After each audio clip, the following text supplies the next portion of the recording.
Major bones of the body. Let's begin with the skull. Skull is the skeleton of the head. It contains two parts.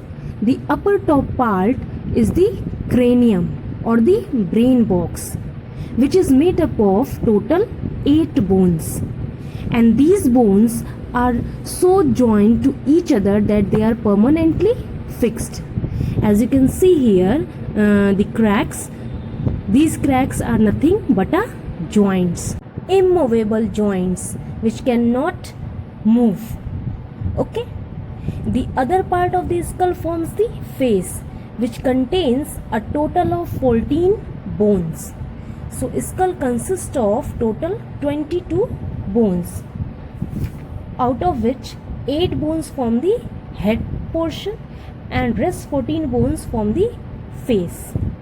All the bones of a skull are fixed except the strongest, largest and the lowest bone in the face, that is the jawbone. It is the only bone on the face that can move when you are talking or while chewing the food. The main function of a skull is to protect our brain from any external injury, and also has sockets for delicate organs such as eyes, ears, nose and mouth. Shoulder girdle, a bony ring-like structure that attached the upper arms to the spine and the rib cage, is called the shoulder girdle. It provides structural support to our shoulder region on the left and right side of our body, and also allow for a large range of motion. The vertebral or spinal column is popularly called the backbone. As you can see here, it is started from the neck region up to the abdominal region, and it is somewhat look like ring, or you can say ring like structure. Okay, backbone consists of small bones, that is 33 small bones. Okay, these 33 small bones together form a column. That column is known as vertebral column, which protect our spinal cord. Okay, the main function of backbone is to maintain the balance of our body in an erect position. And this vertebral column, you can see here, it is curve like.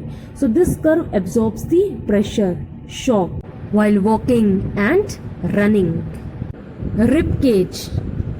Rib cage consists of total 12 pairs of bow-shaped bones called ribs.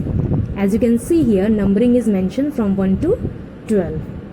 Okay, now these ribs are attached to the backbone at the back, and in front they are attached to a small long flat bone known as breastbone, or you can call it sternum. Okay, now as you can see here in picture, the first 7 pairs of ribs called true ribs, because they are attached in front to the sternum directly, whereas 8th, 9th and 10th pairs of ribs do not attached to the sternum directly, so they are known as false ribs. The last two, that is 11th and 12th pairs of ribs, are not attached to the sternum directly or indirectly, and are therefore known as floating ribs.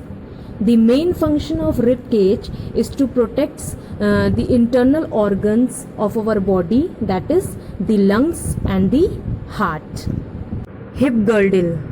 As you can see in this picture, the lower end of the backbone form a large trough-shaped part, which is formed by 2 hip bones, or the lower end of the backbone form a heavy bony structure known as hip girdle.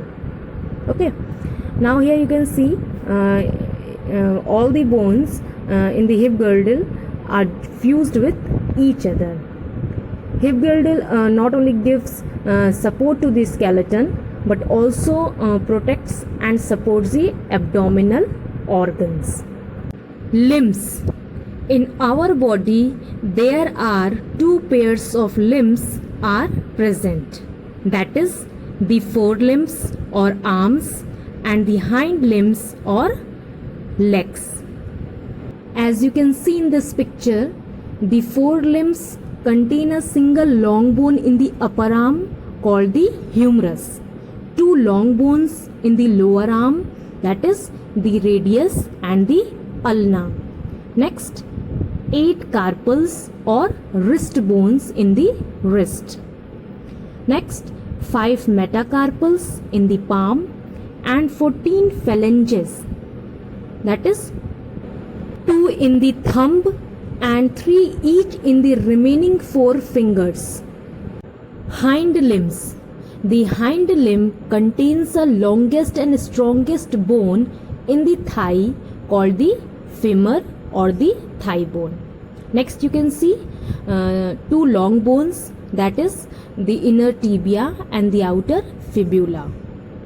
7 tarsal bones in the ankle, 5 long metatarsal bones in the middle of the foot and 14 phalanges, that is 2 in greater toe and 3 each in the other 4 toes. The hind limbs have an additional bone called patella or the kneecap, which is joined to the lower end of the femur.